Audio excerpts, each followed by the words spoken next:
biz inson saodatga yetishligi uchun qaysi sabablarni qoyim qilishligi kerak? Biz Alloh bizga bildirganicha buni bahs qilyapmiz. Bugungi mavzuyimiz asalni ol, idishini sindirma. Bugungi darsimiz muloyimlik haqida. Bugungi darsimiz muloyimlik haqidaki, bu sifat bora-bora odamlarda ko'tarilib ketyapti. 17-sabab asalni ol, idishni sindirma. Muloyim bo'l. Yumshoq muomalali bo'l. Qo'pol dag'al bo'lma. Hadisda aytiladi, mo'min kishi pokiza narsani yeb, pokiza narsa qo'yadigan va biron shoxga qo'nsa, uni sindirmaydigan asalariga o'xshaydi deyilgan. Asallarni ko'rgansizlar.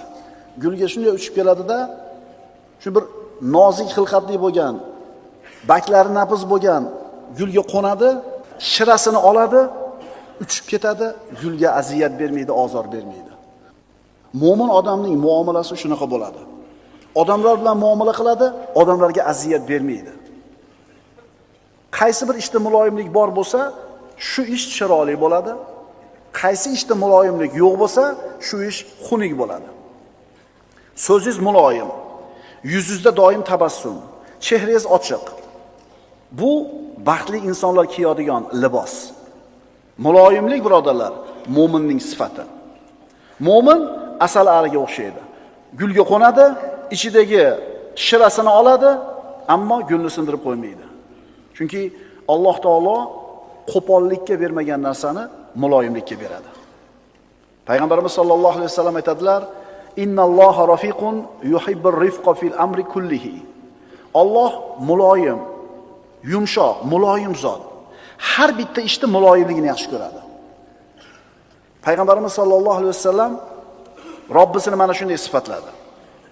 Urvat ibn Zubayr aytadi: "Rifq, muloyimlik hikmatning boshidir."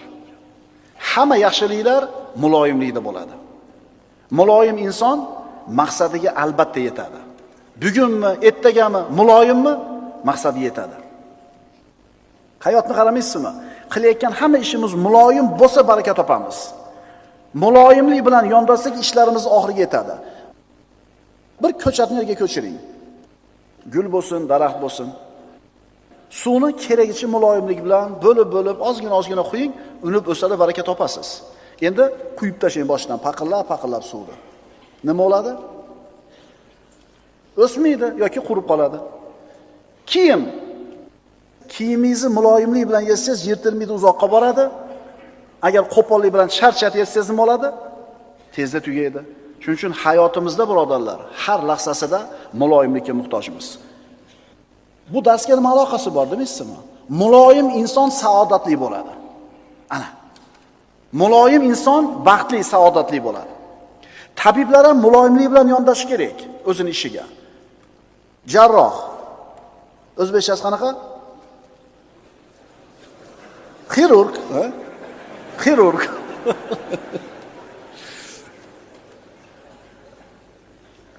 Agar jarroh qo'pollik qilsa, bemorni biror a'zosiga zarar yetkazib qo'yadi.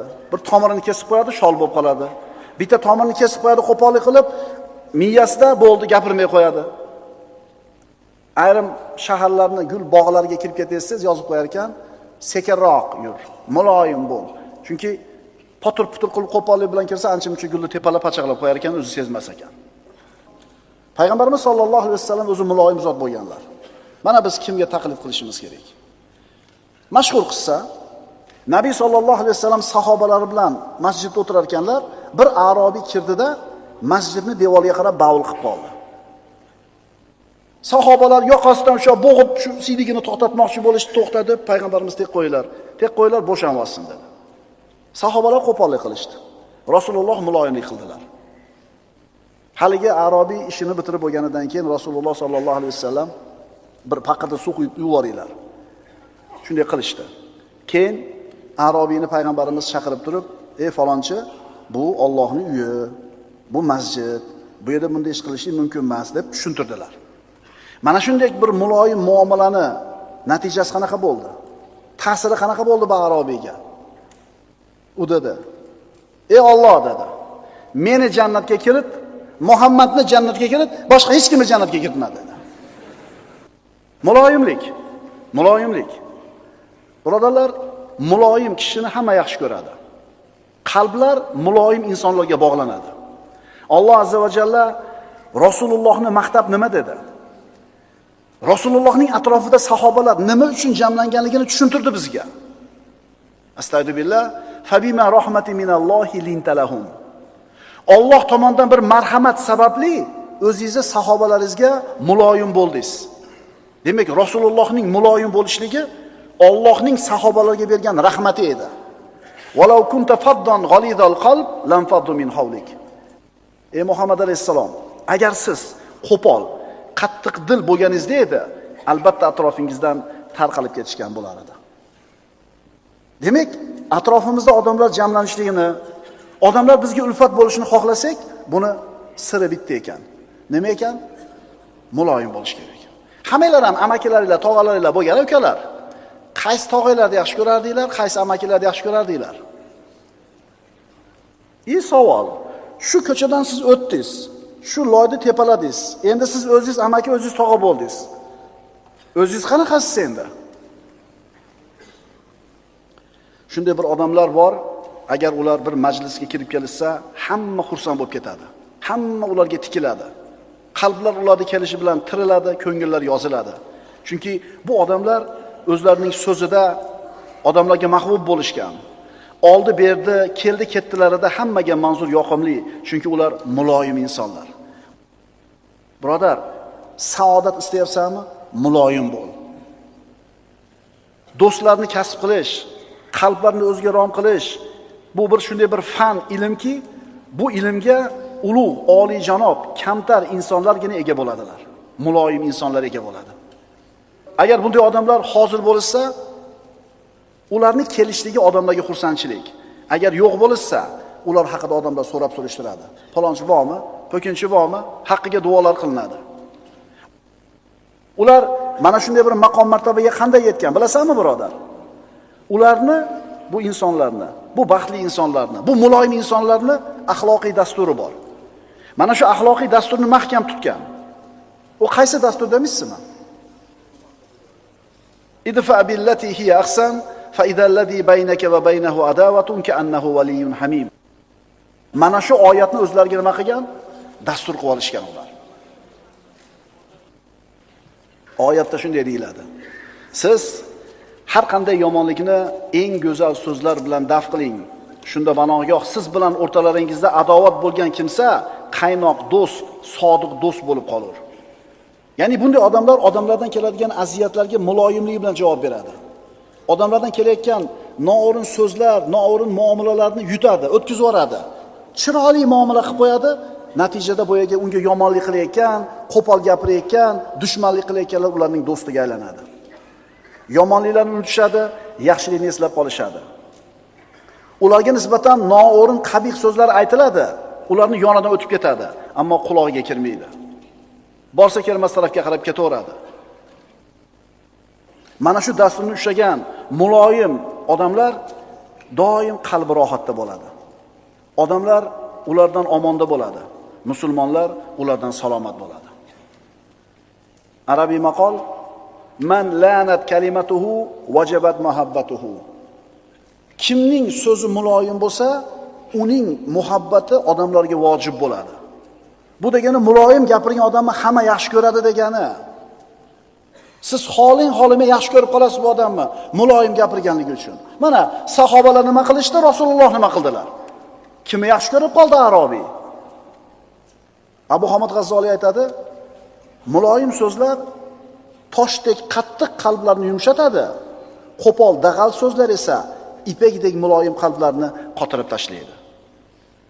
Ali ibn Abi Talib aytadi, senga qo'pollik qilganga muloyimlik qilgin, shunda u ham senga nisbatan yumshaydi, muloyimlashadi. U ham xo'mrayib turadi, sen ham xo'mrayib turasan. O'sha birinchisi bilasizmi, assalomu alaykum deb qo'lni uzatsa, uyatganingdan ham assalomu alaykum deysan-da.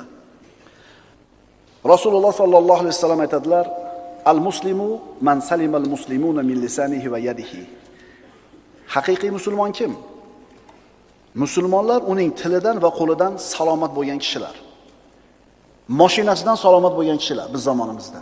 Signalidan salomat bo'lgan kishilar, gazni qattiq boshidan salomat kishilar, chiyda tormoz boshidan salomat bo'lgan kishilar. Siz mashina minayotganda ozor bermayapsizmi? Siz haqiqiy musulmonsiz. Endi mashina minayotib turib odamlarga ozor, aziyat beryapsizmi? Demak, siz haqiqiy chinakam komil musulmon emassiz hali. Val mu'minu man amina an-nasu ala dima'ihim va amwalihim. Endi mu'min kim? Haqiqiy mu'min kim? Haqiqiy mu'min odamlarning qonlari va mollari undan omonda bo'lgan kishi. Birovni qoniga ham, moliga ham ko'z olaytirmaydi. U odamlar musulmonmi, musulmon emasmi farqi yo'q. Musulmon odamning oldida boshqalar, mu'min odamning oldida boshqalar kim bo'lishidan qat'iy nazar ular xotirjam turadi. Bu musulmon deydi.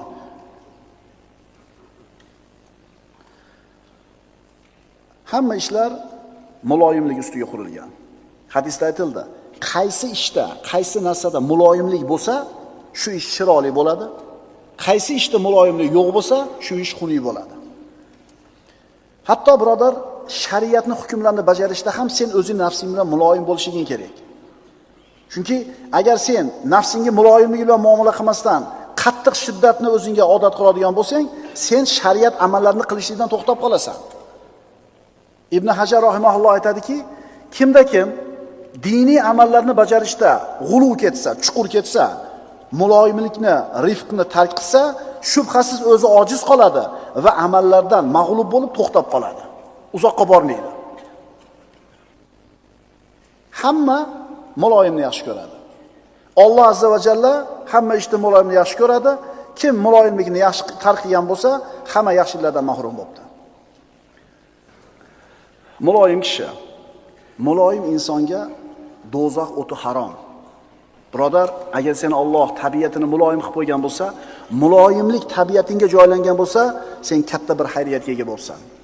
Payg'ambarimiz sollallohu alayhi vasallam aytadilar Abdulloh ibn Mas'uddan, "Innama tahrumun naru ala kulli hayyinin layyinin qaribin sahli." Albatta dedilar Rasululloh, jahannam haromdir. Kim uchun? Jahannam kimga harom? Har bir muloyim, muomalasi yengil va odamlarga yaqin bo'lgan kishiga. Mana shu kishiga jahannam harom. Muloyim, muomalasi yengil, odamlarga yaqin kishi. Prostoy odam deysiz. Palonchi bo'lsa ham muomalasi nima deysiz? Shuncha puli bo'lib turib, shuncha obro'y martabasi bo'lib turib, oddiy muomala qiladi. Deysiz, yaxshi ko'rasizmi? Mana shunday odamga do'zax o'ti harom bo'lyapti. Birodar, muloyimlikni o'zingga libosini kiy, muloyim bo'l, do'zax senga harom bo'lyapti. Undan avval dunyoda o'zida saodat topyapsan. Ayrim salaf solihlar aytishadiki, bir inson uyiga kirishida, chiqishida, kiyimni kiyganda, yechganda, uloviga minayotganda yoki undan tushayotganida mana shu ishlarni ohistalik bilan bajarish kerakligini bilishligi uning faqihligidandir. Mashina minishga ketyapti, sekin o'tiradi, sekin zavat qiladi, sekin yuradi, changitmaydi, changitib qo'yib turib, yana nima qilib qo'yadi, avalikani yoqib qo'yadi o'tib ketib turib. Ishlardagi shoshqaloqlik, qo'pollik foydani yo'qqa chiqaradi. Bunaqa yo'l ko'proq insonga zarar olib keladi. Agar sen nima ish qilishingda muloyim bo'lsang, o'zing ham rohat topasan, atrofingdagi qalblar ham xotirjam bo'ladi. Qoida: muloyimlik qalblarning kalitidir. Har qanday insonning qalbini muloyimlik bilan ochsa bo'ladi. Rasululloh boyaga Arobiyning qalbini ochganlaridek. Muloyimlik uni orqasida katta foydalar bor. Ba'zilarini aytib o'tamiz. Birinchidan, muloyimlik jannatga olib boruvchi amal. Ikkinchidan, kishining iymonini komilligi, islomining go'zalligiga dalil. Uchinchidan, muloyimlik Allohning va bandalarning muhabbatiga erishishga sabab bo'ladi. To'rtinchidan, odamlar orasida mehr muhabbatni paydo bo'lishiga sabab bo'ladi. Beshinchidan, bandaning solihligi va axloqining go'zalligini dalilligi bo'ladi. Oltinchidan, gina kudurat va adovatni ko'tarilishiga sabab bo'ladi. Yettinchidan, bandaning ikki dunyoda baxtli bo'lishiga sabab bo'ladi. Ikki dunyoda. Sakkizinchidan, go'zal axloqli bo'lishga olib boruvchi sabab muloyimlik. To'qqizinchidan, inson yaxshiliklarga erishishning eng ishonchli yo'li. Ulamolar aytadi, kim Allohning bandalariga yumshoqlik qilsa, Alloh ham bu bandasi yumshoqlik qiladi. Kim Allohning bandalariga rahim qilsa, Alloh ham bu bandaga rahim qiladi. Kim Allohning bandalariga ihson qilsa, Alloh ham bu bandaga ihson qiladi. Kim Allohning bandalariga saxovat ko'rsatsa, Alloh ham unga saxovat ko'rsatadi. Kim Allohning bandalariga foyda keltirsa, Alloh unga ham foyda keltiradi. Kim odamlarning ayblarini satr qilsa, Alloh ham bu bandaning ayblarini bekitadi. Xullas, qoida. Allohning bandalariga qanaqa muomala qilayotgan bo'lsang, birodar, Alloh taolo ham senga dunyoda ham oxiratda ham xuddi shunaqa muomala qiladi. Dunyo oxiratda Alloh senga muloyim muomala qilishini xohlaysanmi? Birodar, muloyim bo'l. Banda odamlarga qanday muomala qilsa, Allohdan ham xuddi shu muomala keladi ikki dunyoda. Muloyim tabiatli, yumshoq so'zli insonlarga shu dunyoni o'zidayoq ato qilinadigan xotirjamlik, sakinat va osudalik bashorati bor. Oxiratda esa Robbilari huzuridagi ulkan ajr bashorati bor. Innal muttaqina fi jannatin va nahar fi maq'adi sidqin inda malikin muqtadir. Albatta taqvodor zotlar jannatlarda va daryolar ustida qodir podshoh huzuridagi rozi bo'lingan o'rinda maqomda bo'lur. Qoidalarimiz: muloyimlik qalblarning kaliti. Muloyimlik Alloh va bandalarning muhabbatiga sabab. Muloyimlik siz bilan bizni maqsadimizga olib boruvchi eng ulug' sifatlardan. Ala bi zikrillahi tatmainnul qulub. Bugungi mavzuimiz ogoh bo'linglar, qalblar Allohni zikr qilishlik bilan orom olur. Bu Alloh subhanahu va taoloning oyati, Allohning so'zi. Insonni yaratgan, uni tabiatini bilgan Alloh taolo aytayaptiki, sizlarning qalbinglar faqatgina Allohning zikri bilan orom oladi. Demakki, insonning qalbi orom olgandan keyin, sakinat, taskin topgandan keyin u saodatli bo'ladi, baxtli bo'ladi. Hamma inson saodat istaydi, baxt istaydi, osoyishtalik istaydi, sakinat istaydi. Va mana shu maqsadga yetishlikda kimdir boyligini maqsad qilib qo'yadi. Boylikka yetsam baxtli bo'laman deydi. Kimdir mansabga yetsam deydi. Xullas, har kim o'zicha bir andozalarni, miqyoslarni, o'lchovlarni qo'yib olgan oldiga. Lekin siz bilan bizni yaratgan Parvardigorimiz subhanahu va taolo aytayapti: ogoh bo'linglar, ko'zinglarni ochinglar. Inson faqatgina qalbi Allohni zikr qilgandagina orom oladi. Bugun zikr haqida suhbat qilamiz. Alloh taoloni zikr qilishdan ko'ra qalbni ochadigan boshqa amal yo'q. Alloh taoloni zikr qilishdan ko'ra savobi ulug'roq bo'lgan amal yo'q. Demak, insonning qalbini ochilishligi, yuksalishligi Allohning zikriga bog'liq bo'ladi. Alloh taolo Qur'onda marhamat qiladi: "Fazkuruni azkurukum."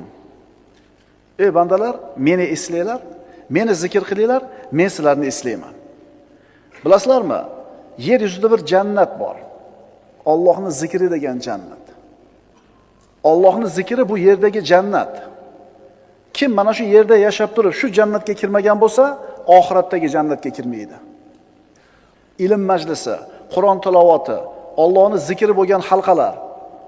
Mana shu zikrda o'tirgan odam jannatga kirgan hisoblanadi yer yuzidagi. Endi yer yuzidagi jannatga kirdimi, inshaalloh oxiratdagi jannatga ham kiradi. Allohning zikri, birodarlar, qalbni toyilishdan, mashaqqatlardan, iztiroblardan qutqarish degani. Allohni zikr qil, birodar. Zikring uni orqasidan keladigan foydalar uchun bo'lib qolmasin. Juda ham nozik nuqta shu. Boshida aytib qo'yay. Allohni zikr qilsang, Allohga yaqin bo'lasan. Maqsad shu bo'lsin. Allohni zikr qilsang, Alloh seni yaxshi ko'radi. Allohni zikr qilsang, uni muhabbatiga erishasan. Mana shu maqsadda zikr qil. Undan keyin keladigan narsalar Allohning hadiyasi deb qara. Ha, mana zikrda moncha aytsam, manaqa bo'lar ekan, duoda moncha o'qisam, manaqa bo'lar ekan degan niyatda aytib qo'ysang, unda adashasan. Allohning roziligi uchun, Allohning muhabbati uchun, Allohga yaqin bo'lish uchun degan niyatda zikr ayt, shu zikring to'g'ri bo'ladi, shundan keyin u zikrning foydalarini ko'rasan. Kim Alloh uchun 40 kun taqvo qilsa, uni tilidan hikmat chashmalari otilib chiqadi degan hikmatni eshitdi bir odam. 40 kun Alloh uchun taqvo qildi. Nazarida. Lekin 40 kun o'tgandan keyin tilidan hikmat chashmalari otilib chiqmadi. Otilib chiqmadi-yu dedi, sendan otilib chiqmaydi deyildi. Chunki u taqvoni Allohni rozi qilish uchun emas, shu hikmat chashmasiga ega bo'lish uchun qilgan edi. Tushunarli birodarlar? O'zi zikrlarda hozir foydalarni aytib beraman. Ayrim zikrlarda xos foydalarni yozib keldim. Ungacha bilib olinglar nima uchun zikr aytish kerakligini. Xulosa, zikrni Allohni rozi qilish uchun aytamiz, undan keyin nima bo'lsa Alloh taolaning fazli. Zikrning asosiy maqsadi shu bo'lsin. Shundan keyin zikrning orqasidan keladigan foydalar, endi u yog'i Alloh taolaning marhamati deb qabul qilasan. Allohni zikr qilish bu yaxshiliklarga, yutuqlarga erishishning eng oson va eng yaqin yo'li.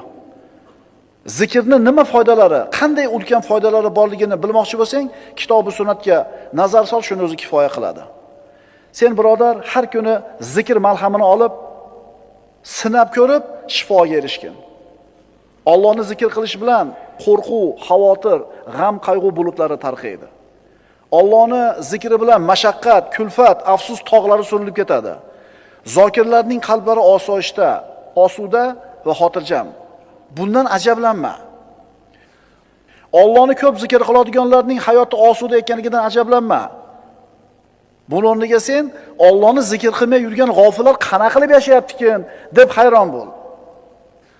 Bir kunda bir marta Alloh demaydiganlar bor. Yeykanda bismillah demaydi, o'tirganda bismillah demaydi, Allohni eslamaydi. Allohni zikridan g'ofil bo'lgan insonlar qana qilib hayot kechiryapti-kin, shundan hayron bo'l birodar.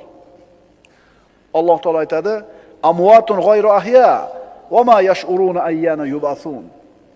Ular jonsiz o'lik. Ya'ni nafas olyapti, yuribdi, lekin o'lik va qachon qayta tirilishlarini ham sezmaslar. Shuning uchun birodar, qiynalgan bo'lsang hayotda, charchagan bo'lsang, mashaqqatlardan shikoyat qilib yig'layotgan bo'lsang, uni ismini zikr qil. Uni muqaddas ismi bilan duo qil, iltijo qil. Hal ta'lamu lahu samiyya. Unga teng biror zotni bilurmisiz? Birodar, seni qalbingning xotirjamligi Allohni zikr qilishingga bog'liq bo'ladi. Qancha ko'p zikr qilasan, qancha ixlos bilan, qancha bir e'tiqod bilan zikr qilasan, qalbing shuncha xotirjam bo'ladi. Bu meni gapim emas. Bu Alloh subhanahu va taoloning so'zi. Ogoh bo'linglar, qalblar faqat Allohning zikri bilan orom oladi. Hammamiz xohlaymiz bir narsani bilishni. Nima u deng? Allohning huzurida meni qadrim qanaqa ekan? Xohlaymiz-da. Alloh meni qadrlarmikin? Allohning huzurida meni qadrim qanaqa ekan? Bilishni xohlaysan, birodar? Albatta xohlaysan. Buni yo'li bor. O'zingga qarab ko'r. Sen uchun Allohning zikri qaysi o'rinda? Allohning zikr qilishligini qadri senga qanchalar baland? Shunga qarab seni ham qadring belgilanadi Allohning huzurida. Zikr siz uchun qanchalar qadrli? Shunga qarayanda bu yog'ini bilib olavering. Endi tushunyapsan birodar, nima uchun qalbingda doim siqilish, tashvish, qo'rquv bor? Endi tushunyapsizlarmi nimaga odamlar shunqa bir siqilib, bo'g'ilib yashaydi? Nima sababdan mana shu narsalar qalblarimizni egallagan? Endi anglayapsizlarmi? Agar bizni ham qalbimiz mana shunaqa siqilishda, istirobda, bo'g'ilishda bo'lsa, demak, buni sababi nima ekan? Allohning zikridan uzoq ekanmiz. Shu muomalaga kirib qolamiz. Endi qutulish yo'li Allohning zikriga qaytaylik.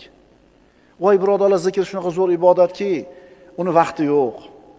Albatta tahorat bo'lish shart emas, masjidga borish shart emas, yurib ketayotib aytsangiz bo'ladi, o'tirib aytsangiz bo'ladi, yonboshlab olib aytsangiz bo'ladi, aytsangiz bo'ldi. Shunaqa yengilki, shuni ham aytmaymiz-da. Nimaga aytmaymiz? Tillarimizga og'ir. Kishi Allohning zikrini tiliga kelishligi og'ir bo'layotganligi uning qalbidagi nifoq sababidan deyiladi. Tilingizga zikr kelishi qiyin bo'lyaptimi? Majbur qilib bo'g'ib aytyapsizmi? Zikr qilishlik oson emasmi, qiyin bo'lyaptimi? Qalbingizdagi nifoqning belgisi bor deydi ulamolar. Allohning zikri degani Allohga suyanish degani. Unga suyanish degani, ishonish degani, tavakkul qilish, qaytish degani. Allohning zikri degani Alloh haqida yaxshi gumon qilish degani, undan yengillikni kutish degani. Agar duo qilsang Alloh senga yaqin. Nido qilsang eshitadi, so'rasang ato qiladi. Shuning uchun Allohga zorlan, duo qil, undan qo'rqin. Sano ayt, hamd ayt, duo qil, istig'for ayt, uni pokiza ismini doim tinimsiz takrorla. Inshaalloh uni madadi bilan saodatni topasan, omonlikni, xursandchilikni, nurni, osoyishtalikni inshaalloh qo'lga kiritasan. Ogoh bo'linglar, qalblar faqat Allohning zikri bilangina orom oladi. Bo'ldi, ertadan shu zikrlarni aytaman degan xulosa bilan chiqib ketish kerak. Tevada 18 ta mavzu o'tdikmi? U bir tomon bo'lsa, bu o'zi bitta alohida tomon. Tushunyapsizlarmi? 18 ta darsimiz bitta pallada, mana shu zikr bitta pallada. O'sha 18 ta o'tgan narsamizni doim hayotimizda turishi, o'shunga amal qilishligimiz zikrga bog'liq. Astagfirullah. Fa'atahumullohu thawabad dunya va husna thawabil axirah vallohu yuhibbul muhsinin. Bas mana shunday zokirlarga Alloh dunyoda ham savob, g'alaba, mol davlatni berdi va oxiratda ham go'zal ajrni, jannatni ato qiladi. Kimga? Zokirlarga. Allohni ko'p zikr qiluvchi bandalariga. Payg'ambarimiz sollallohu alayhi vasallamdan mana Abu Dardo roziyallohu anhudan rivoyat qilingan hadisga qaraymiz. Rasululloh aytadilar, sizlarga amallaringlarni eng yaxshisini o'rgataymi? Podshohlaringiz huzuridagi eng pokizasini o'rgataymi? Darajalarni ko'taruvchi, oltin kumushni sarflashingizdan ko'ra yaxshiroq, dushmanga ro'baro bo'lib, sizlar uni bo'yniga qilich urishinglar va ular ham sizlarni bo'yningizga qilich urishidan ko'ra yaxshiroq bo'lgan amalni xabarini beraymi? Ha deyish sahobalar. Zikrulloh dedilar Rasululloh. Allohning zikri, Allohning zikri. Alloh taolo Qur'onda aytadi: "Va la zikrullohi akbar." Allohni zikr qilishlik eng ulug' amal. Allohni zikr qilish eng ulug' amal. O'lik inson, o'lik uy. O'lik inson nafas olib turib harakatlanayotgan bo'lsa ham o'lik.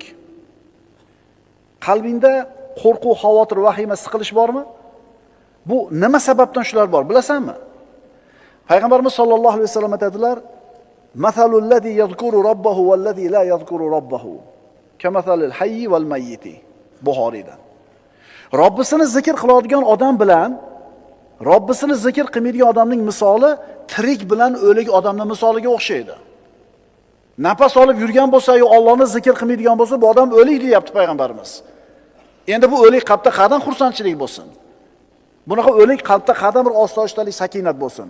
Bunaqa o'lik qalbda saodat qayerdan bo'lsin? O'li bo'lgan bu qalb. O'lik uy. Uy ham o'lik bo'ladi. Garchi ichida odamlar yashayotgan bo'lsa ham. Imom Muslim keltirgan hadisda payg'ambarimiz aytadilar: "Masalul baytillazi yuzkarullohu fihi val baytillazi la yuzkarullohu fihi masalul hayyi val mayyiti." Ichida Alloh zikr qilinadigan uyning misoli va ichida Alloh zikr qilinmaydigan uyning misoli tirik bilan o'likning misoliga o'xshaydi. Qarang, tirik uy bor ekan, o'lik uy bor ekan. Tirik odam bor ekan, o'lik odam bor ekan. Allohni zikr qilgan odam tirik, Alloh zikr qilingan uy tirik. Endi Allohni zikr qilmagan odam o'lik, Alloh zikr qilinmagan uy ham o'lik, o'likning ichidagi o'liklar.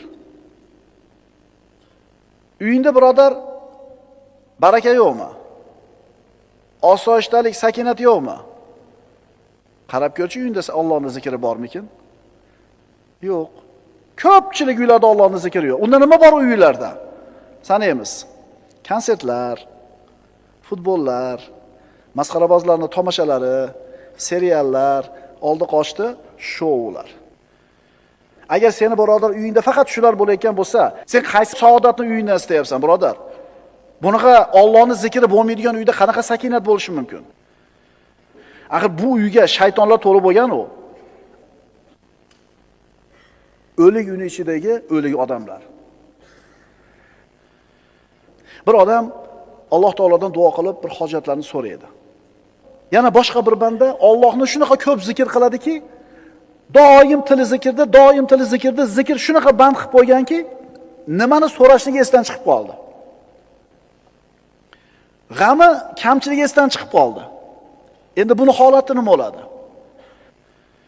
Rasululloh aytadilar, kimni meni zikr qilish o'zining hojatini so'rashdan to'sib qo'ygan bo'lsa, zikrni ko'p aytganligi bilan ovora bo'lib, ko'p zikr aytib, hojatini so'rash esdan chiqib qolsa, bas men unga so'rovchilar so'raydigan narsalardan ko'ra afzalroq narsani ato qilaman. Siz zikrni qilaveringda, indamay qo'ying nima kerakligini. Chunki Robbingiz o'zi biladi sizga nima kerakligini. So'rash ibodat. Zikr ham ibodat. Lekin zikrni qarangda, ham zikr bo'lyapti, ham so'rash bo'lyapti bir vaqt o'zida. Shuning uchun aytildi-da, "Vala zikrullohi akbar."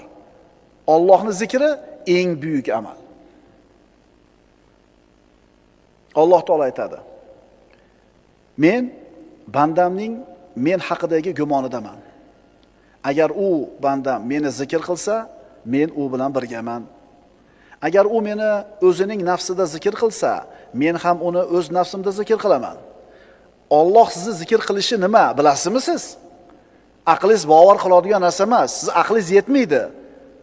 O'ylang, bir mahallangizda bir odam bor edi yoki billa katta bo'lgan o'rtog'ingiz bor edi. Billa yasharingiz, bir kun kelib prezident bo'ldi. Mamlakatingizning prezidenti bo'ldi.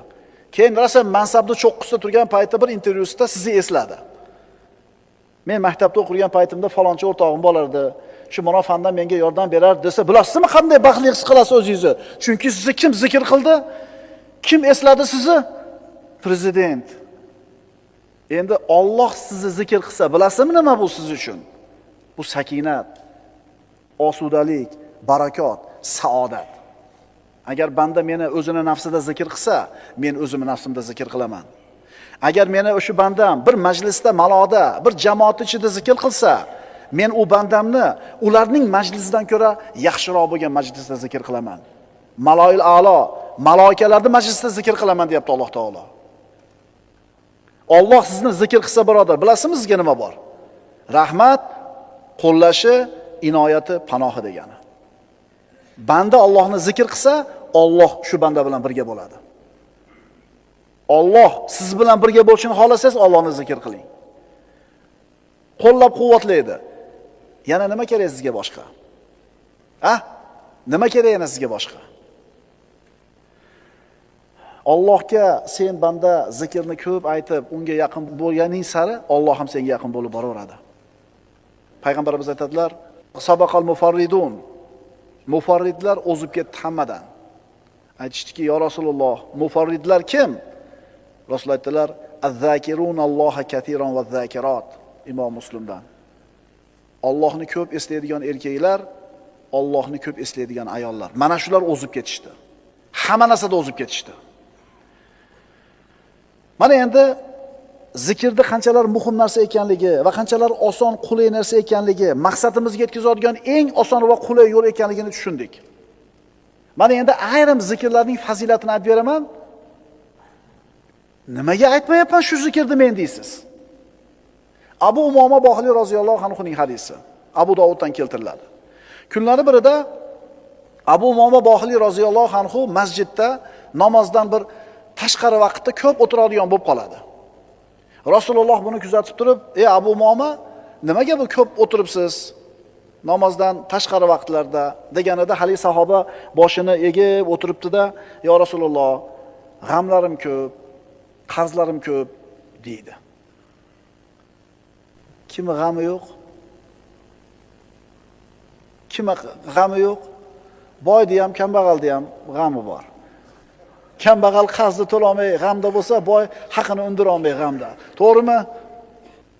Rasululloh aytdilar: "Men sizga shunday bir kalimalarni o'rgataymi? Agar ularda aytsangiz, Alloh g'amlaringizni ko'taradi, qarzlaringizni uzadi." Endi qanday? Shu gapni gapirib qo'ysanglar, g'am hal bo'lib, qarz uzilib qoladimi? O'shuning uchun biz odamlarga bu zikrlarda foydasi yo'qda. Ularning iymoni zaif, ularning iymoni suz. Undan ko'ra $1000 berganingiz yaxshi uni qo'liga. Narxini olishni xohlaydi. Mana shu yerda mo'minni mo'min emas odamdan farq ajraydi-da. O'rgating yo Rasululloh dedi. Rasululloh aytdilar, shunday deng: "Allohumma inni a'udhu bika minal hammi wal hazan va a'udhu bika minal ajzi wal kasal va a'udhu bika minal jubni val bukhl va a'udhu bika min g'alabatid dayni va qahrir rijal. Haligi sahoba eshitdi, yodladi va aytib yurdi. Hech qancha vaqt o'tmadi, Alloh g'amlarimni ham ko'tardi, qarzlarimni ham uzdi deydi. Endi aytamiz, chunki g'am hal bo'lar ekan, qarz uzilar ekan. Lekin boshida aytdik darsimizni. Bu zikrlarda aytishdan maqsad Allohning roziligi, Allohning muhabbati, Allohning yaqin bo'lishlik bo'lsin. Bu masalalar keng bo'ladigan narsalar. Bir qori ukamiz shu muammoga kelib qolganda men ham xuddi shu nasihatni qilgan edim. Bir oy o'tmadi domla, hamma yo'q hal bo'ldi deb keldi. Chunki biz o'zimiz ham ko'rganmiz-da bu zikrda aytib turib, hayotimizda ta'sirini, hayotimizda samarasini ko'rganmiz. O'shuning uchun ishlanib aytgan edik. Ishlanib olib, ishlanib aytgan ekan, Alloh hal qilibdi. Bir oyda problemalar hal bo'ldi domla deyapti. Birodarlar, uyga kirib olib yig'laysiz. Yig'laysiz. O'sha qilgan duolaringizni, zikrlaringizni foydasini ko'rganingizda kirib shukronasiga yig'laysiz. Keyin zikrni umuman qo'ymay qo'yasiz. Zikrni umuman tilingizdan qo'ymay qo'yasiz. Biz mana shu hadisni voqeligini hayotimizda o'zimiz ham ko'rdik, shogirdlarimizni ham ko'rdik, sizlarda ham inshaalloh ko'ramiz. Faqat ixlos bilan aytilsin, doimiy bo'lsin. Yustajabu li ahadikum ma lam yasta'jil ila Rasululloh.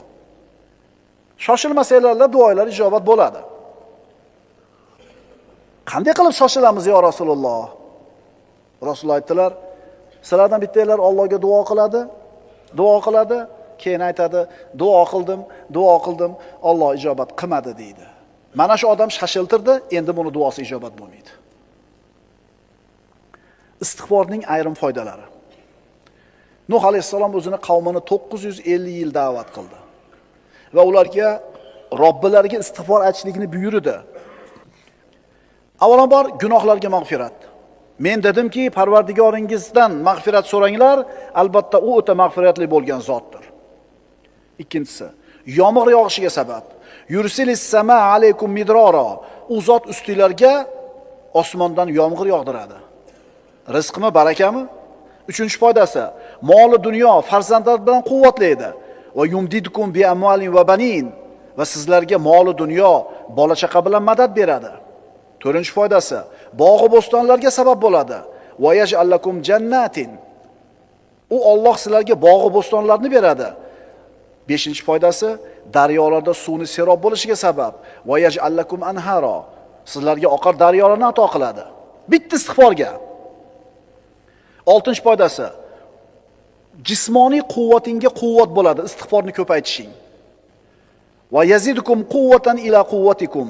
Va kuch-quvvatlaringizga yana kuch-quvvat beradi. 7-foydasi, istig'for chiroyli rizqni kelishiga sabab bo'ladi.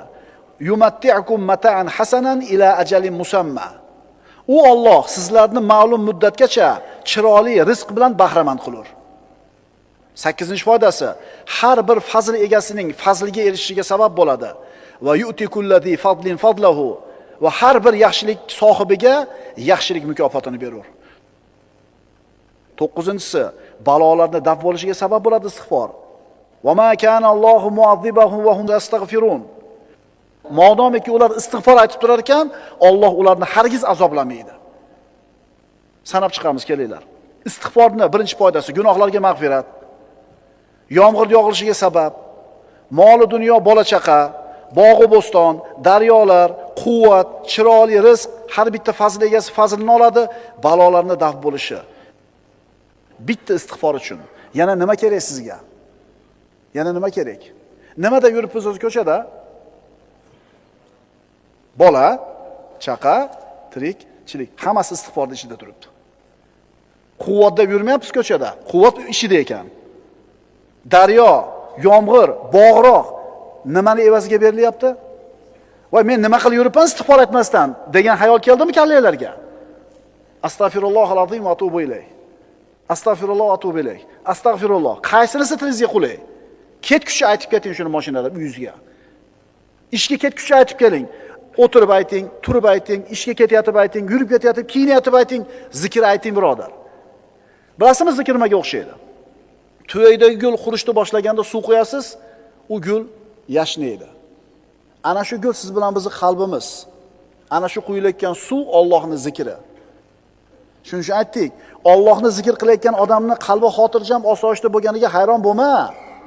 Allohni zikr qilmayotganlar qana yashayotganiga hayron bo'l. Salovatning foydalari. Payg'ambarimiz Muhammad Mustafa sallallohu alayhi vasallamga salovat aytishning foydalari. Rizqning keng bo'lishi, hojatlarning ravo bo'lishida Rasulullohga salovat aytishlikning fazilati. Odamlarning ko'pi mana shu haqiqatdan bexabar. Salovat aytsa, hamma muammolar hal bo'lishidan bexabarligi uchun salovatga beparvo. Qaytarib aytaman. Payg'ambarimizga salovat aytishlik hamma muammolarni hal bo'lishligining sababi. İnsonlarda aqli yetmaydigan, insonlarda qo'lidan kelmaydigan masalalarni hal bo'lishi ham salovatga bog'liq. Ishonasizmi, birodar? Ishoning. Qanday endi men Allohumma solli ala sayyidina Muhammad deb yursam, problema seniki hal bo'lmaydi. Seniki hal bo'lmaydi million marta aytsang ham, chunki iymon yo'q. Ya'ni o problema hal bo'lish uchun aytyapsan, o'shuning uchun ham hal bo'lmaydi seniki. Avvalambor Muhammad Mustafa sallallohu alayhi vasallamga salovat aytishlik Allohning buyrug'i. Astagfirullah. Innalloha va malaikatahu yusalluna alan nabiy. Ya ayyuhallazina amanu sallu alayhi va sallimu taslima. Albatta Alloh ham salovat aytadi payg'ambarga, malaikalar ham aytadi salovat payg'ambarga va ey mu'minlar, sizlar ham payg'ambarga salovat aytinglar. Qarang, Alloh taolo o'zi aytayapti salovatni. Tushunyapsizlarmi qanaqa ulug' ibodat bu? Ubay ibn Ka'bning hadisiga murojaat qilamiz. Ubay ibn Ka'b mushtahid sahobalardan bo'lgan. Eng peshvo ilmdagi sahobalardan bo'lgan. O'zini qiladigan duolari bo'ladi kunda. Ya Rasululloh, shu duolarim ichidan qanchasini sizga salovat qilay dedi. Duo qiladi, qanchasi sizga salovat bo'lsin dedi. Rasululloh aytdilar, qancha ko'p bo'lsa shuncha yaxshi. Yarmini qilaymi, 3dan 1ni qilaymi?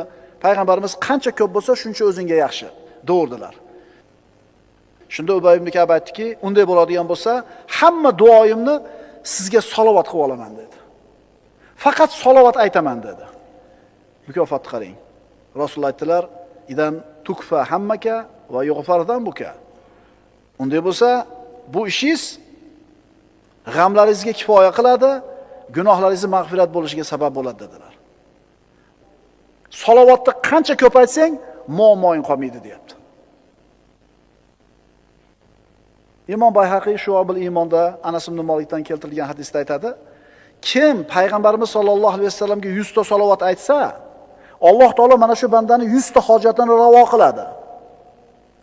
70 tasi oxirat hojatlaridan bo'ladi, 30 tasi dunyo hojatlaridan bo'ladi. Kim payg'ambarimiz sollallohu alayhi vasallamga 100 ta salovat aytsa, Alloh taolo mana shu bandani 100 ta hojatini ravo qiladi. 70 tasi oxirat hojatlaridan bo'ladi, 30 tasi dunyo hojatlaridan bo'ladi. Kunda bitta hojatingiz ravo bo'lsa, o'zi qanaqa xursand bo'lib ketasiz-a? Ertaman chiqib kech-kech yurasiz, bitta problemangizni hal qilib kelsangiz, bugungi kunim yaxshi bo'ldi. Bitta problemamni nima qilib oldim? Robbing 30 ta muammoini hal qilib beradi. Agar salovat aytsang 100 marta. Muhammad alayhisalomga salovat aytishning samaralari. Salovatni ko'paytgan odamga savoblari 10 barobar ko'paytiriladi. Darajasi 10 barobar ko'tariladi. 10 ta gunoh o'chiriladi. Qiyomatda shafoatga ega bo'ladi. Alloh taolo uning g'amlariga o'zi kifoya qiladi. Malaikalar unga salovat aytadi. Allohning amrini bajo keltirgan bo'ladi. Duolarning ijobati bo'lishiga sabab bo'ladi. Mo'min kishi salovatni ko'paytar ekan, baxilligidan omon bo'ladi. Baraka kelishiga sabab bo'ladi. Qiyomat kuni bandani qadami sobit bo'ladi. Allohga yaqin bo'ladi. Dunyo oxiratda maqsadiga erishadi. Rahmat eshiklari ochiladi. Payg'ambarga salovat ko'paytgan kishiga payg'ambarimizga bo'lgan muhabbati isboti topiladi. Faqirlikni yo'q bo'lishiga sabab bo'ladi. Musulmonning qalbi tirilishiga sabab bo'ladi. Rasulullohga manzilat jihatdan yaqinlashadi va yana bundan boshqa 100 dan ortiq fazilatlarga, xayriyatlarga ega bo'ladi. Kim? Rasululloh sallallohu alayhi vasallamga salovat etgan kishi. Ana istig'forning foydasi. Ana salovatning foydasi. Yana aytiladi, kim kalima tavhidni la ilaha illalloh vahdahu la sharika lah lahul mulku va lahul hamdu va huva ala kulli shay'in qodirni bir kunda 100 marta aytsa 100 ta gunoh o'chiriladi, 100 ta savob yoziladi, 100 ta darajasi ko'tariladi va Alloh uni 100 ta balodan saqlaydi. Yana nima kerak bizga? Ha? Yana nima kerak bizga? Afzalu zikri la ilaha illalloh. Zikrlarning eng afzali la ilaha illalloh. Alloh azza va jalla siz bilan bizga xitob qilib aytayapti. Ala bi zikrillahi tatmainnul qulub. Ogoh bo'linglar, qalblar faqatgina Allohning zikri bilan orom oladi. Iymon birodarlar, bu baxt degani. Haqiqiy baxtsiz insonlar kimlar? Haqiqiy baxtsiz insonlar iymon xazinalaridan, ishonch zahiralaridan mahrum bo'lgan muflislar. Muflis degani nima degani edi? Muflis degani bankrot degani, hech narsasi yo'q odam degani. Bundaylar dunyoda yasharkan doimiy suratda hayotdan norozi bo'ladi. Doim g'azablangan bo'ladi, baxtsiz bo'ladi, doim xorlikda bo'ladi. Hayotidan doim shikoyat qiladi. Chunki ular iymondan yuz o'girishgan. Iymoni bor odam hayotidan shikoyat qilmaydi. Chunki unga shu kunni bergan Alloh subhanahu va taolo taqdirga yozgan ish bo'lyapti. Mo'min odam qazoy qadarga rozi bo'ladi. Alloh berdimi shu kunni, alhamdulillah deydi. Mana shu iymoni kuniga rozi bo'lishlikka sabab bo'ladi, roziligi esa uni baxtli bo'lishiga sabab bo'ladi. Birodarlar, baxt bu insonning o'zini hayotidan roziligi. Baxt kuningizdan rozi bo'lishligingiz. Alloh azza va jalla mana shu iymondan yuz o'girganlar haqida nima deydi? Estaizu billah, "Va man a'rada an zikri fa inna lahu ma'ishatan donka." Mana shu qonun hayotda ishlaydigan. Kim mening eslatmamdan yuz o'girsa, albatta u uchun tang, baxtsiz hayot bo'lur. Bu qonun. Eslatmamdan yuz o'girsa, donka degani torlik degani, tanglik degani. Juda ham bir qattiqlik, qiyinchilik degani. Iymondan yuz o'girgan insonning hayoti shunaqa bo'ladi, garchi dunyosi juda ham katta bo'lsa ham. Garchi qo'lida shuncha katta bor moli davlat bo'lsa ham, iymon bo'lmaydigan bo'lsa, bu insonning hayoti tang bo'lishigini Alloh taolo aytayapti. Birodarlar, eslatmadan yuz o'girgan odam albatta tang hayot bilan kun kechiradi, baxtsiz bo'ladi. Buni Alloh subhanahu va taoloning o'zi aytayapti. Eslatma bu din, eslatma bu iymon, eslatma bu hidoyat. Bu qonun. Va man a'rada an zikri fa inna lahu ma'ishatan donka. Kim mening eslatmamdan yuz o'girsa, bas uning uchun tang hayot bo'lur. Ko'p qaytaramiz bu oyatda. Yodlab olinglar. Odam alayhissalom jannatdan yerga tushdi, qilgan xatosi tufayli. So'ngra Alloh taolo nima dedi? Faman tabi'a hudaya fala yadhillu va la yashqa. Yerga tushdi odam alayhissalom o'zining ayoli Havvona bilan, iblis ham tushdi. Mana bir-biriga dushman bo'lib tushdi. Endi Alloh hukmini aytdi. Bas mening hidoyatimga kim ergashsa, mana shu odam yo'ldan ozmaydi, baxtsiz bo'lmaydi. Qaranglarda, kimning baxtli bo'lishligi odam alayhissalom yerga tushgan paytda aytib qo'yilgan formulasi. Kim meni hidoyatimga ergashsa, adashmaydi va baxtsiz bo'lmaydi. Baxt bu hidoyat. Haqiqiy hayot bu iymon birodarlar. Kishi mana shu Alloh taoloning dinidan, hidoyatidan qanchalar uzoqlashsa, qancha uzoq bo'lib ketsa, uni baxtsizligi ham shuncha kuchayib boraveradi. Xuddi yonib turgan bir o'tni oldiga kelgan sari issig'i tegadi, uzoqlashganingiz sari u issiq, yoriq sizdan uzoq bo'lib, qorong'ida, sovuqda qolib ketganingizdek, hidoyatdan qancha uzoq bo'lsangiz, baxtsizligingiz shuncha kattayib boradi. Endi umuman Allohni tan olmaydiganlarning ahvolini tasavvur qilib ko'ringlar. Allohning zikridan yuz o'girish, Allohning eslatmasidan, dinidan yuz o'girishlik. Birodarlar, buni ham bir ko'rinishlari bo'ladi. Kimdir umuman dinni esdan chiqargan bo'ladi. Umuman hidoyat bilan ishi kori yo'q, mutlaq unutgan. Endi buning baxtsizligi, shaqovati shunga yarasha bo'ladi. Yana kimdir dindan unchalik uzoqlashmagan. Aqidasini biladi, Allohning yakkaligini biladi, Qiyomatda hisob-kitob borligini biladi, ammo shariatning hukmlariga beparvo. Namoz o'qimaydi, roza tutmaydi, yolg'onni ko'p gapiradi. Endi buning shaqovati shunga yarasha. Qonun. Kim meni eslatmamdan yuz o'girsa, bas albatta u uchun tang baxtsiz hayol bo'lur. Atrofimizdagi odamlarga bir qaraylik-da, o'zini musulmonman deyotgan, kalimaga o'yman deyotgan, ahli qiblaman deyotgan odamlar. Ularni kuzatsak nimaga guvoh bo'lamiz? Ana shu birodarlarimiz ham baxtli bo'laman deb yurishibdi, nimalardir qilyapti. To'g'rimi? Dunyo matosi ko'p bo'lsa, pulim ko'p bo'lsa, baxtli bo'laman deb o'ylayapti. Aksar odamlarning kallasidagi tushuncha shunaqa. Uni baxtli bo'lishligi nimaga bog'liq faqat? Pulga bog'liq. Shu tasavvur to'g'rimi? Shu tushuncha qayerdan kelib qoldi bizga? Robbimiz Alloh azza va jalla Odam alayhisalom yerga tushirib, meni hidoyatim keladi, kim ushasa adashmaydi, baxtli bo'ladi, baxtsiz bo'lmaydi deb turgan bo'lsa. Qarangda, Alloh taolo meni eslatmamdan yuz o'girganni hayoti tang bo'ladi deyapti. Bu deganichi albatta kasal bo'ladi, albatta kambag'al bo'ladi, dunyosi qo'lida bo'lmaydi degani emas. Inson sog' bo'lib turib, qo'lida millionlari bo'lib turib ham tang hayot kechirishi mumkin. Ma'qulmi? Ha, buni muqobilida ikkinchi oyat bor. Man amila solihan min zakarin aw unsa. Erkakmi, ayolmi, mo'min bo'lgan holida solih amal qilsa, falanuhyiyannahu hayatan tayyiba deydi Alloh.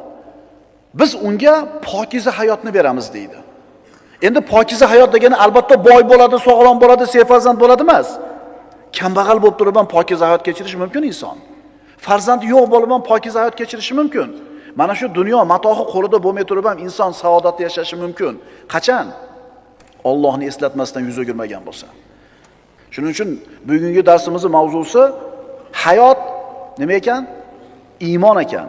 Iymon bu hayot degani. Mo'min kishi bunaqa torlikda yashamaydi. Chunki Robbisiga iymon keltirgan bo'ladi, qalbi doim keng bo'ladi. Mana Banu Isroil payg'ambarlar tarixiga murojaat qilamiz. Ana shu 600 ming yoki undan ko'proq bo'lgan yahudiylarni bir necha asrlik qullikdan Musa alayhisalom yetalab olib chiqib ketdi. Dengizning oldiga borishganida orqa tomondan Fir'avnning qo'shini keldi. Shunda qalbi Allohdan uzoq bo'lgan, iymoni zaif kishilar nima deyishdi? Inna la mudrakun, bo'ldi, yetib kelishdi. Tamom bo'ldik, tugadik deyishdi. Lekin Musa alayhisalom nima dedi? Kalla inna ma'i robbi sayahdin. Yo'q, Robbim men bilan albatta yo'l ko'rsatadi. Mana shunday tang nochor holatda ham qalbi Allohga suyangan, iymoni komil bo'lgan odam nima deyapti? Robbim men bilan yo'l ko'rsatadi. Shu yerda siqilib saxir bo'lib qolishi mumkin inson. Lekin mo'min nima deydi? Alloh aytgani bo'ladi deydi. Mashhur psixolog olimlardan hisoblangan zamonamizdagi doktor Karl o'zini ruh borasida izlanishdagi zamonaviy inson kitobida shunday deydi. Diqqat qilinglar-da, hozir men faqatgina oyatdan yoki shar'iy ma'nolarda aytgan bo'lsam, mana dunyo odamlari, ana shu musulmon bo'lmagan psixologlarda gapirgan gapini mana o'qib beraman, eshitinglar. Mavzuimiz nima edi bugungi? Iymon hayot demakdir. Hayot bu iymon. Iymoni bor odamma hayot. Iymoni yo'qda hayot emas.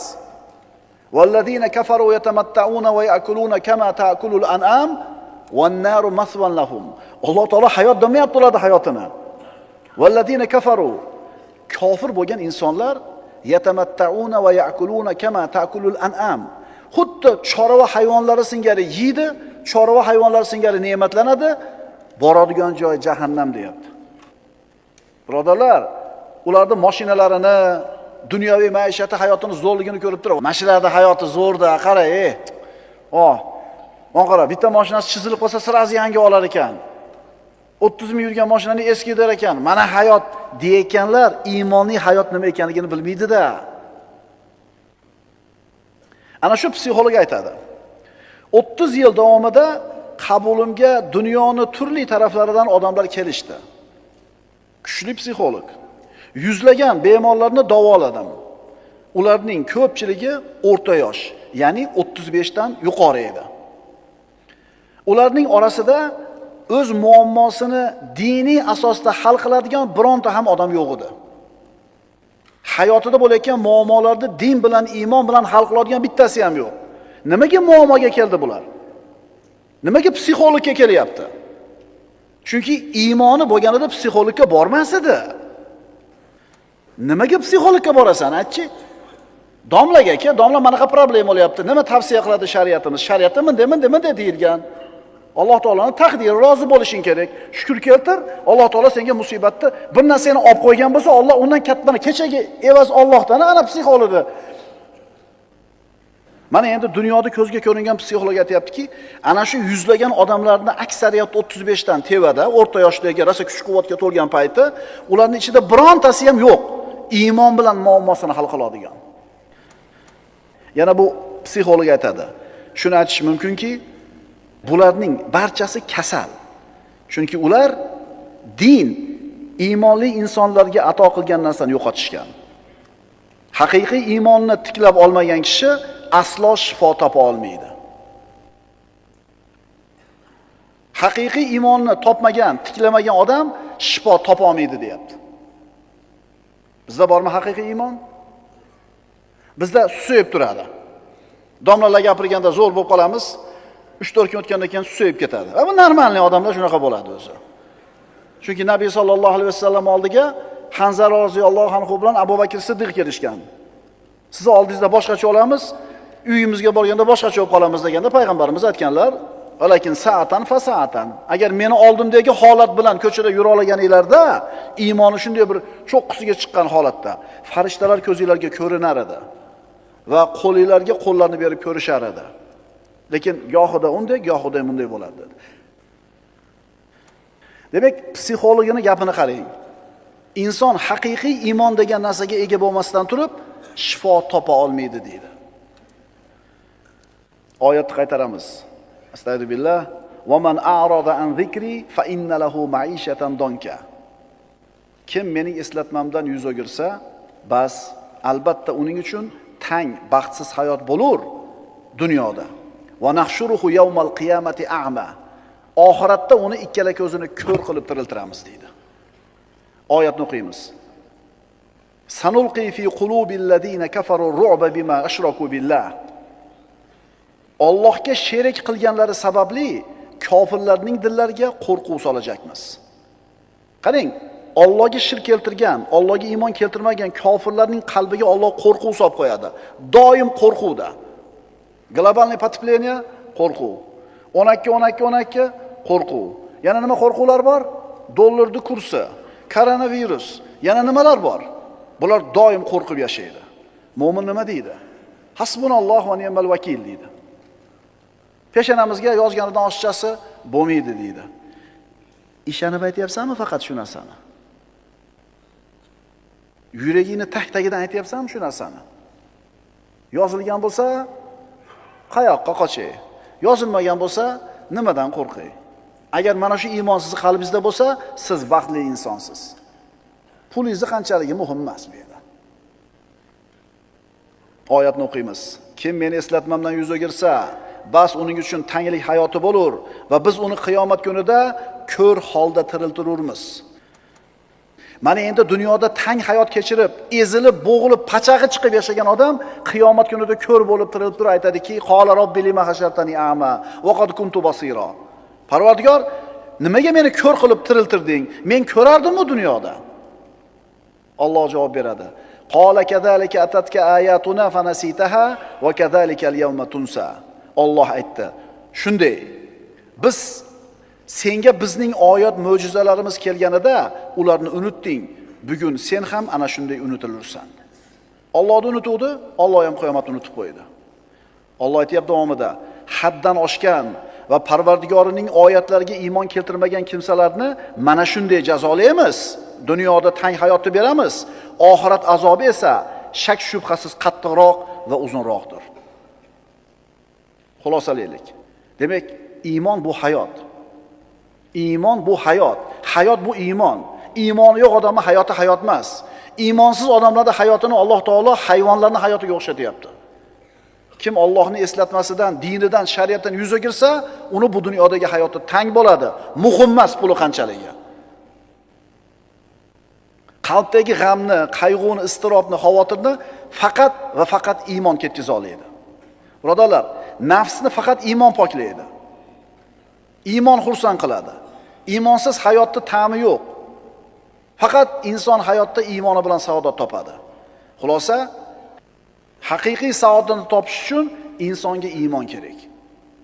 Agar inson Allohni tanimasa, iymon keltirmasa, Rob deb bilmasa, dunyoni mashaqqatlari, kishanlari, zulmat, falokatlardan qutulishni yagona yo'li birodarlar o'zini qatl qilish deb tushunadi. Shayton keladida, qarz bo'lib qoldi, o'zingni o'ldirsang qutulasan deydi. Bir tuhmatga qoldi, bo'xtonga qoldi, musibatga qoldi. Xolos boshiga bir sinov kelganda, shat o'ldirib olsang qutulasan deydi. Inson Robbisini tanimasa, iymon keltirmagan bo'lsa, uni hayotida ustiga kelayotgan mashaqqatlar, zulmatlar, falokatlardan qutulishni bitta yo'li bor, o'zini qatl qilish deb biladi. Shuning uchun qaranglarda, mana shu suitsid deyiladi, inson o'zini o'zi qatl qilishi. Mana shu statistikani qaraydigan bo'lsangiz, birinchi o'rinlarda ana shu g'arb mamlakatlari turadi. Musulmon mamlakatlarda qarasangiz, oxirida turadi.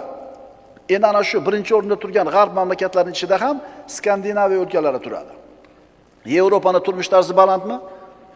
Ana shu Yevropaning o'zini hisob-kitobi bo'yicha ham, o'lchovi bo'yicha ham